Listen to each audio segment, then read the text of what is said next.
The way they transformed information into currency, the alliances they built with ambitious officers, the strategic submission that preserved core identity while You have proven sacrificing yourself pride. capable, Most mistress. importantly, you will learn Far why more than Eleanor I made the choice she anticipated. made and what happened during the weeks that followed her bargain. Because understanding how institutional violence operated in medieval Europe and how women survived, it teaches lessons applicable whenever power operates without accountability.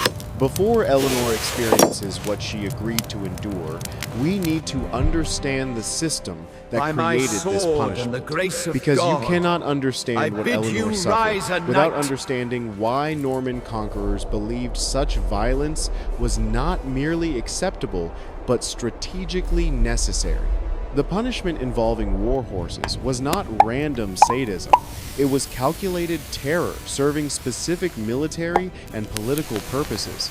Norman expansion into Welsh borderlands had created a persistent problem. The Marcher Barons were not tribal chieftains who could be easily replaced. They were sophisticated feudal lords Information with is established currency. dynasties, loyal retainers, populations that remembered independence and resented subjugation. Defeating these barons in battle was straightforward. Keeping their territories conquered was far more difficult. The solution Norman commanders developed was spectacular violence designed to make resistance psychologically impossible. This meant destroying not just armies, but symbols, burning chapels, melting down family relics, and most importantly, degrading noble families in For ways that 500 stripped them years, of any these remaining walls have claims to safeguarded leadership. the Noble Empire's women darkest were secrets. particularly important But history targets cannot because of remain what buried they forever. represented in medieval society. stand at the Dynasties precipice of continued discovery. through women as much as men. Everything A we captive thought baron's we daughter knew is might about be to ransomed change. and married to another Marcher lord who would use her bloodline to legitimize claims to her father's lands. Even as prisoners, noble women remained potential threats to Norman-controlled living symbols that could rally resistance. The punishments inflicted on these women were designed to eliminate this threat permanently. Not through simple execution, death created martyrs, and martyrs inspired rebellion, but through degradation so complete that the women themselves became symbols not of resistance, but of resistance's futility. A noble woman who had been subjected to public humiliation with war horses could never become a rallying point for rebels. Her status had been destroyed more thoroughly than execution could accomplish. The horses served multiple functions within this system. First, practical logistics war horses were available in any military camp, required no special equipment, and could be employed repeatedly. Second, spectacle value. The punishment created imagery that witnesses would never forget and would share with others, spreading the message of Norman dominance far beyond immediate audience. Third, symbolic completion. The same cavalry that crushed the enemy's army now destroyed the enemy's future through his daughters. Let us return to the winter camp, where Eleanor has made her bargain. The soldiers approach with ropes and implements.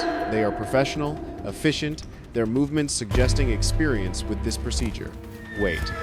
The voice belongs not to Fitzwilliam, but to a younger officer, perhaps 30 years old, wearing the insignia of a knight banneret. He is watching the proceedings with an expression Eleanor cannot read. Not eager anticipation, not professional detachment, but something closer to calculation. Lord Fitzwilliam, the knight says. A word regarding the intelligence she mentioned. Fitzwilliam gestures impatiently. The knight approaches and speaks in a voice low enough that Eleanor must strain to hear. The hidden treasuries and bribed knights she mentioned if she dies too quickly or if her mind breaks before we extract verifiable information, we lose that value. She agreed under duress, facing immediate prospect of watching her sisters suffer. People say anything in such circumstances. If we want reliable intelligence, we need her coherent, cooperative, believing that her cooperation genuinely serves her goals.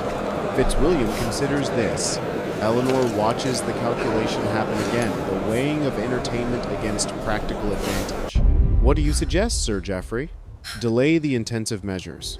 Begin with interrogation that demonstrates we are serious, but preserves her capacity to provide detailed information.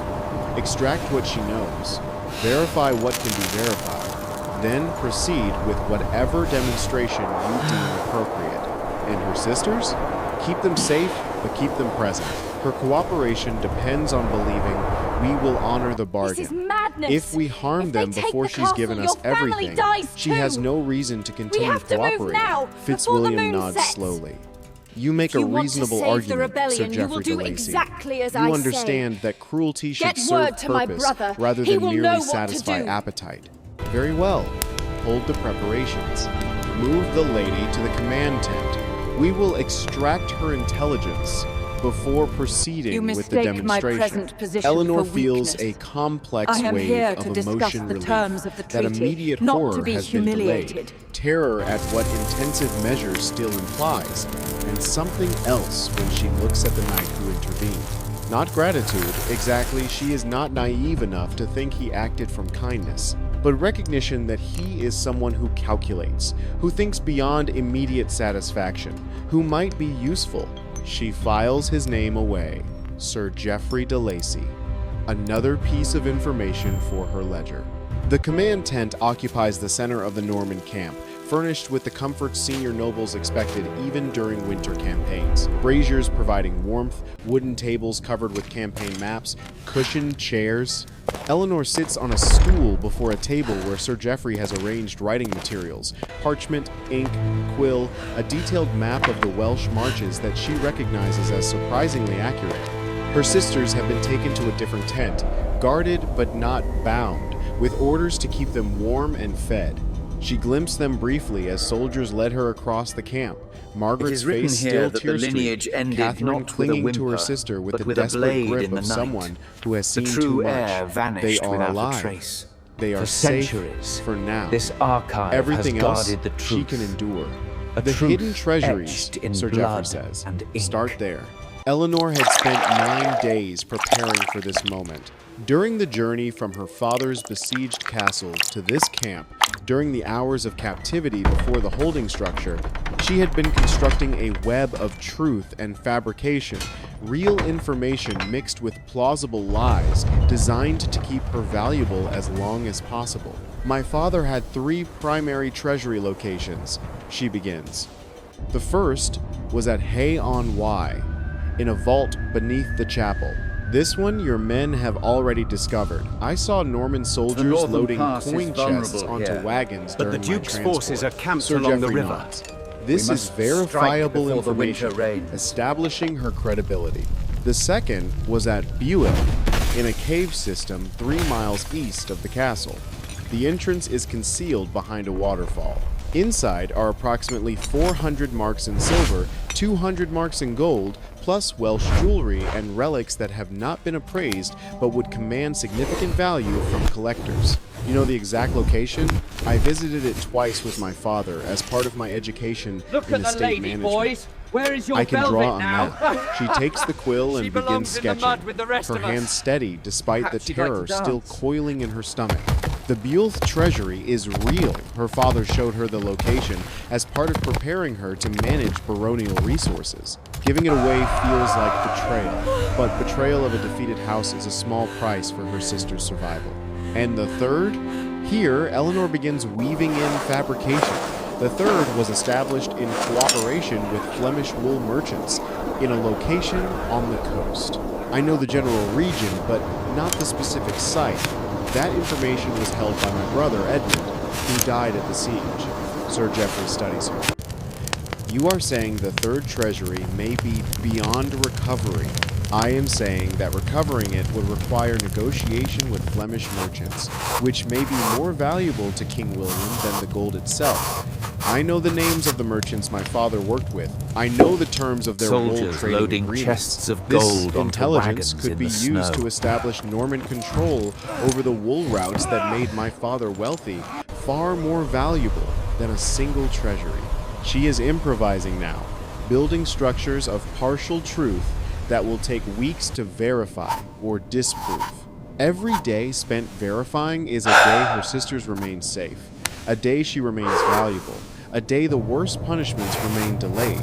The bribed Norman knights, Sir Geoffrey says. You mentioned those as well. I did.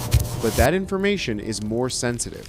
If I give you names, and those knights learn they have been exposed, they become dangerous to you, to Lord Fitzwilliam, to anyone who might testify against them. They would have strong motivation to ensure I do not reach King William's court alive. You are bargaining. I am protecting my value. Once I have given you everything, I have nothing left to trade.